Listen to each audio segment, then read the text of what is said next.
여러분 안녕하세요. 여기는 삶의 이야기를 조용히 풀어내는 작은 라디오방. 오늘도 제 목소리에 잠시 마음을 기대어 주셔서 감사합니다. 살다 보면 가장 사랑하는 사람과 가장 멀어질 때가 있습니다. 같은 집에서 살고 같은 식탁에 앉아도 마음은 엇갈리고 말은 자꾸만 비껴나갑니다. 저에겐 그런 사람이 있었습니다. 평생 가슴으로 품었지만 말로는 잘 닿지 않았던 제 아들입니다. 무뚝뚝하고 조용하고 어느 순간부터는 서로 안부조차 제대로 묻지 않았던 아이. 그 아이와 단둘이 여행을 다녀왔습니다. 처음엔 두려웠습니다. 어색하고 할 말도 없을 것 같고 괜히 감정만 더 멀어질까봐 망설이기도 했지요. 하지만 그 여행은 제 인생 후반부에 찾아온 가장 조용하고도 깊은 선물이었습니다. 오늘은 그 이야기를 조금 천천히 담담하게 꺼내보려 합니다. 혹시 여러분도 가까이 있지만 마음이 멀어진 누군가가 있다면 이 시간을 통해 그 사람을 다시 한번 떠올려 보시겠어요? 그럼 조용히 마음의 문을 열고 지금부터 이야기를 시작해 보겠습니다. 말이 안 통한다는 건 단순히 언어가 다르다는 뜻이 아닙니다. 같은 말을 해도 마음이 다르면 소리가 다르게 들리더군요. 저는 평생 가족을 위해 살았습니다. 자식 잘 되라고 다정할 틈도 없이 그저 밥 짓고 뒷바라지하고 밤잠을 줄이며 살았지요. 그 중에서도 유난히 마음을 주기 어려운 사람이 있었으니 바로 우리 큰아들이었습니다. 아들은 어릴 적부터 무뚝뚝한 아이였습니다. 사춘기엔 말도 툭툭, 눈도 잘 안 마주치고 결혼하고 나서는 거의 연락도 잘하지 않았습니다. 가끔 전화하면 왜요? 무슨 일이에요? 이렇게 시작되는 말투에 저는 더 이상 말을 잇지 못하곤 했습니다. 그러니 단둘이 여행이라는 말은 제 입에서 먼저 나올 수 없는 말이었습니다. 그런데 그 말이 나왔습니다. 그것도 제 입이 아니라 아들 입에서요. 엄마, 시간 되면 여행 한번 다녀올래요? 단둘이. 그날은 제 생신이었습니다. 식당에서 가족들이 모여 밥을 먹고 있었 며느리와 손주들은 케이크를 준비하느라 분주했습니다. 그런데 그 틈에 아들이 조용히 제 옆에 와서 그렇게 말을 꺼낸 겁니다. 저는 깜짝 놀랐고 동시에 어쩐지 당황스러웠습니다. 둘이서? 그냥 나랑 엄마랑 옛날엔 여행 한번 못 갔잖아요. 그 말 한마디에 마음 한 구석이 뭉클하게 저려왔습니다. 그래요. 한 번도 그런 적 없었습니다. 아들과 단둘이 밥을 먹은 적, 한참을 나란히 걸은 적, 마음속 이야기를 나눈 적도 거의 없었습니다. 그렇게 여행은 정해졌습니다. 어디로 갈지, 얼마나 머물지보다 함께 간다는 사실 하나만으로도 제겐 큰일이었습니다. 며느리가 표정 좋게 웃으며 말하더군요. 어머니 잘 다녀오세요. 오랜만에 둘이 데이트네. 그 말에 저는 웃었지만 사실 긴장이 되었습니다. 아들과 나 단둘이. 이게 과연 괜찮은 일일까? 어색한 침묵만 흐르는 시간이 되지는 않을. 괜히 감정만 더 어긋나면 어쩌지. 출발하는 날 아침, 짐을 챙기면서도 저는 뭔가 마음이 복잡했습니다. 아들은 운전대를 잡고 조용히 길을 나서 차 안엔 라디오도 없이 정막만 흘렀습니다. 무슨 말을 해야 할까? 이럴 땐 날씨 얘기를 꺼내야 하나? 아니면 어릴 때 추억을 얘기해볼까? 하지만 그 어떤 말도 입 밖으로 나오지 않았습니다. 아들도 아무 말이 없었 차창 밖 풍경만 묵묵히 흘러가고 있었습니다. 2시간쯤 달렸을까요? 휴게소에 잠시 들른 아들이 커피 2잔을 사왔습니다. 그중 하나를 제 손에 건네며 툭 말하더군요. 엄마는 아직도 블랙 안 드시지? 그 한마디에 저는 이상하게 눈물이 핑 돌았습니다. 아들이 제 입맛을 기억하고 있었다는 사실, 그리고 그 말을 아무렇지 않게 내뱉을 정도로 그는 어느덧 어른이 되어 있었다는 사실. 그렇게 우리의 여행은 아주 느리고 조용하게 시작되었습니다. 여행지로는 경상도의 바닷가 작은 마을을 택했습니다. 복잡한 도심보다 조용하고 관광객이 북적이지 않아서 둘 다 편할 거라 생각했지요. 숙소는 소박한 한옥 민박이었습니다. 낡았지만 손때 묻은 정겨운 분위기에 저는 마음이 조금 풀렸고 아들도 짐을 놓자마자 작은 정자에 걸터 앉아 말없이 바다를 바라보더군요. 말없이 흘러가는 시간이 낯설기도 했지만 어쩐지 싫지는 않았습니다. 그날 저녁 우리는 함께 생선구이를 먹었습니다. 사장님이 정성껏 구워낸 밥상 앞에서 조금씩 말이 튀어나왔지요. 이런데 오면 밥맛은 확실하네. 그러게. 엄마는 생선 좋아하니까 짧지만 자연스러운 대화. 그 몇 마디가 어찌나 고맙던지요. 아들이 이렇게 부드럽게 말을 꺼내는 모습을 정말 오랜만에 본 것 같았습니다. 그러던 중 제가 무심코 꺼낸 한마디가 문제였습니다. 너 어릴 때 말도 안 하고 맨날 방에만 틀어박혀 있었잖아. 그땐 엄마 속이 좀 상했지. 그 말에 아들은 젓가락을 잠시 멈추더니 고개를 살짝 떨구고 말했습니다. 그랬지.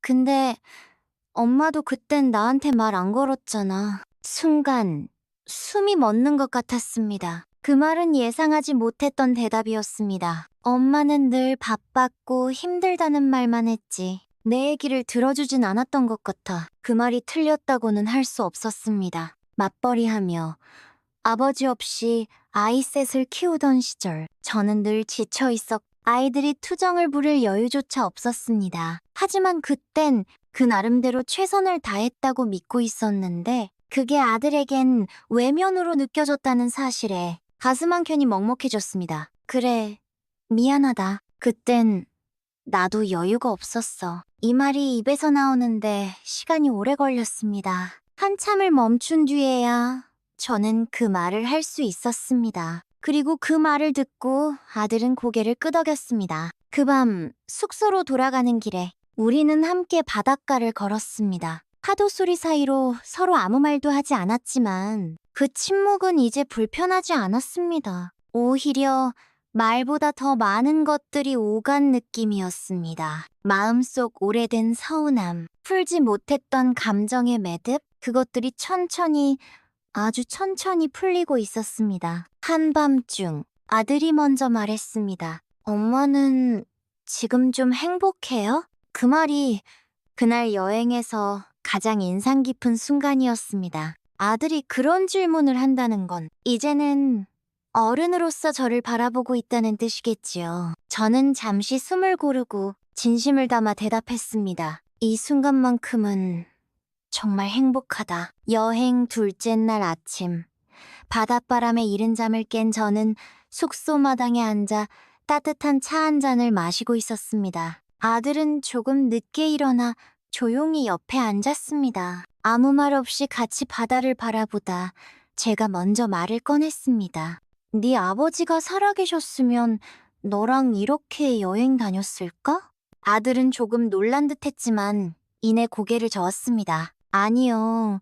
아버지는 혼자 있었을 것 같아요. 그 사람 가족이랑 같이 있는 걸 불편해했잖아요. 그 말에 저는 잠시 말을 잃었습니다. 아들도 알고 있었던 겁니다. 남편과 저 사이의 거리, 그가 가족에게 다가서지 못했던 이유들, 그리고 제가 그것을 메우기 위해 애써왔다는 사실도요. 그 순간 저는 아주 오랜만에 아들과 사람 대 사람으로 이야기할 수 있겠다는 생각이 들었습니다. 우리는 근처의 낮은 언덕을 함께 올랐습니다. 말이 많지 않았지만 걷는 동안 제 마음은 점점 풀려갔습니다. 언덕 꼭대기에는 바다를 한눈에 내려다볼 수 있는 작은 정자가 있어 거기 앉아 아들이 문득 이런 말을 했습니다. 엄마, 나는 엄마한테 많이 서운했었어요. 조용하지만 단단한 목소리였습니다. 바람결 사이로 그 말이 오래도록 제 귀에 맴돌았습니다. 내가 힘들 때 엄마는 늘 나보다 더 힘들다고 말했거든요. 그래서 내 마음은 아무데도 갈 데가 없었어요. 그 말은 제 가슴을 찔렀습니다. 그간의 저를 돌아보게 만드는 말이었습니다. 아이의 아픔보다 내 고단함을 먼저 내세웠던 그 시절. 어쩌면 저는 위로받고 싶었던 게 아니라 위로받지 못한 외로움을 아들에게 털어놓았던 걸지도 모르겠습니다. 그날의 대화는 어느 한쪽이 옳다거나 그르다고 정리되는 대화가 아니었습니다. 그저 각자의 상처를 꺼내놓고 나도 그랬어라고 고개를 끄덕이는 시간이었습니다. 저도 조용히 제 이야기를 꺼냈습니다. 너 어릴 적 참 많이 미안했어. 네가 방에만 있던 그 시절. 나는 매일 밤 혼자 울었단다. 어떻게 해야 널 도울 수 있을지 몰라서. 그 말을 하며 저는 눈시울이 붉어졌습니다. 아들도 눈을 피하며 말했습니다. 엄마도 나도 그땐 너무 어린 사람들이었나 봐요. 그 한마디에 우리는 마치 오래된 짐을 내려놓는 듯한 기분이 들었습니다. 오해였다고 말할 수는 없지만 서로가 서로에게 너무 기대하지 않았던 그 시간들. 그저 그럴 수밖에 없었어라고 이해하고 받아들이는 것. 그게 어른이 된다는 거겠지요. 그날 저녁 아들은 숙소 마당에서 불을 피우고 고구마를 구웠습니다. 둘이서 쪼그리고 앉아 말없이 고구마를 꺼내 먹던 그 시간이 이 여행의 진짜 절정이었습니다. 어릴 적 이런 시간을 꿈꿨던 적이 있었지요. 말없이 있어도 편안한 사이, 함께 침묵을 나눌 수 있는 사이. 그날 우리는 부모와 자식 사이가 아니라 한 사람과 한 사람으로 만났습니다. 서로의 과거를 조금씩 이해하고 그 오랜 침묵의 시간을 껴안은 날이었습니다. 여행 마지막 날 아침, 우리는 예정보다 늦게 일어났습니다. 창문 너머로 부드러운 햇살이 들어왔고 어제와는 또 다른 어쩐지 익숙한 공기가 방 안을 감쌌습니다. 묵직하게 흐르던 어색함은 더 이상 우리 사이를 가로막지 않았습니다. 말을 하지 않아도 편안하고 같은 공간에 있다는 것만으로도 따뜻한 느낌이 들었습니다. 아들은 아침을 먹으며 이렇게 말했습니다. 엄마, 다음엔 동생까지 데려와서 셋이 오죠. 이번엔 둘만 있었으니까 다음엔 좀 더 시끌벅적하게. 저는 웃으며 고개를 끄덕였습니다. 예전 같았으면 그럴 필요는 없어라고 했을 테지만 그날만큼은 진심으로 반가운 제안처럼 들렸습니다. 짐을 챙기고 숙소 문을 나서는데 마당 한켠에 핀 작은 동백나무에 눈길이 갔습니다. 겨울이 끝나갈 무렵인데도 붉게 핀 꽃송이가 다정하게 손을 흔들고 있더군요. 그 모습이 꼭 말은 많이 하지 않아도 따뜻해진 우리 관계 같았습니다. 돌아오는 차 안은 훨씬 부드러웠습니다. 라디오에서 흘러나오는 옛 가요에 저도 모르게 콧노래를 흥얼거려 아들은 이 노래 엄마도 알아? 하며 장난스럽게 물었습니다. 저는 아유, 너 태어나기 전부터 들었지 하며 웃었습니다. 그리고 아들이 문득 말했습니다. 엄마, 우리 자주 이런 시간 만들면 안 돼요?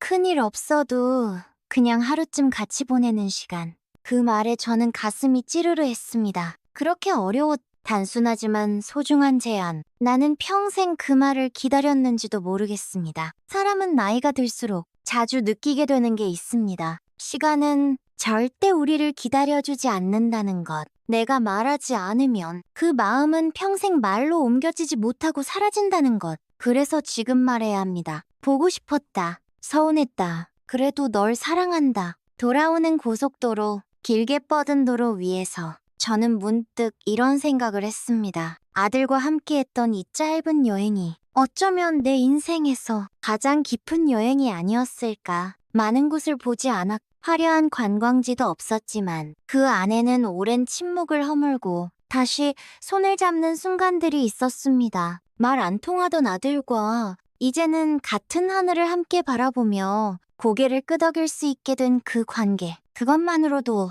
나는 이 여행을 평생 잊지 못할 것 같습니다. 여행을 다녀온 지 벌써 몇 달이 지났습니다. 계절은 바뀌고 아들은 다시 바쁜 일상으로 저도 평소처럼 밥을 하고 화초를 돌보며 하루하루를 살아갑니다. 그런데요, 이후로 아들과의 관계는 조금 달라졌습니다. 문득문득 전화가 옵니다. 엄마, 밥 먹었어요? 오늘은 비 오니까 어디 나가지 마요. 이런 짧은 말들이 얼마나 따뜻한지 이제는 그걸 압니다. 가끔은 아들이 먼저 시간 되면 또 어디 가요? 라고 말합니다. 단둘이 아니어도 그저 함께할 수 있다는 것만으로도 괜찮습니다. 저는 그 여행 이후로 사람 사이에 남은 틈은 대화가 아닌 기억으로 좁혀진다는 걸 알게 되었습니다. 말로는 안 되던 것이 하나의 기억, 하나의 공간, 같이 바라본 풍경 속에서 자연스레 풀릴 수도 있다는 걸 말이지요. 그리고 이건 저만의 이야기가 아니라고 생각합니다. 시청자 여러분, 여러분도 혹시 오랫동안 말이 통하지 않았던 자식이 있으신가요? 혹은 마음은 있는데 말이 잘 안 나와 서로 어색하게만 지내고 있는 가족이 있으신가요? 그렇다면 꼭 긴 대화가 아니어도 좋습니다. 멀리 가는 여행이 아니어도 괜찮습니다. 그저 하루, 같은 시간에 같은 공간에서 조용히 함께 있어 보세요. 처음엔 어색하고 불편할 수도 있습니다. 하지만 그 침묵 끝에 나오는 한마디가 지금까지 나누지 못했던 수십 마디보다 더 진한 진심이 될 수도 있습니다. 이제야 알겠습니다. 아들과 말이 통하지 않았던 이유는 서로가 무관심해서가 아니라 서로가 서로를 어떻게 이해해야 할지 몰랐기 때문이라는 걸요. 부모는 부모 나름대로, 자식은 자식 나름대로 저마다의 사정과 상처가 있다는 걸 우리는 너무 늦게야 깨닫습니다. 그 늦은 깨달음이 원망으로 끝나지 않고 조심스러운 용기와 다가섬으로 바뀌기를 진심으로 바랍니다. 저는 이제 말 안 통하던 아들이 아닌 서로를 조금씩 알아가는 친구로 그 아이를 바라보고 있습니다. 그리고 그것이 내 인생 후반부에 가장 뜻깊은 선물이 되었습니다. 오늘 제 이야기를 끝까지 들어주셔서 감사합니다. 말이 안 통한다고,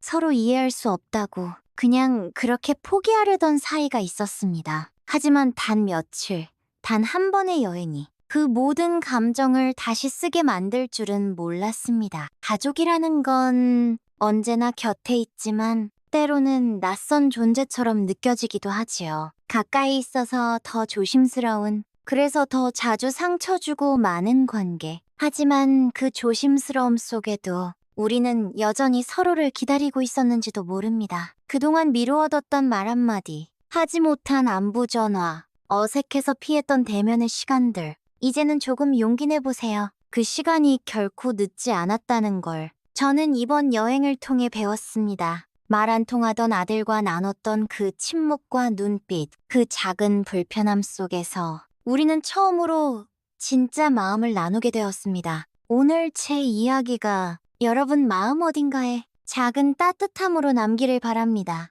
그리고 혹시 여러분 곁에도 말이 잘 안 통하는 누군가가 있다면 오늘 이 방송을 핑계 삼아 그 사람에게 다가가 보시길 바랍니다. 가장 먼 거리는 몸이 아니라 마음이라는 걸 이제는 알 것 같습니다. 지금까지 삶의 조각들을 함께 나눈 사연 모음이었습니다. 우리 다음 이야기에서도 다시 만나뵐 수 있길 바랍니다. 고맙습니다. 그리고 편안한 밤 되세요.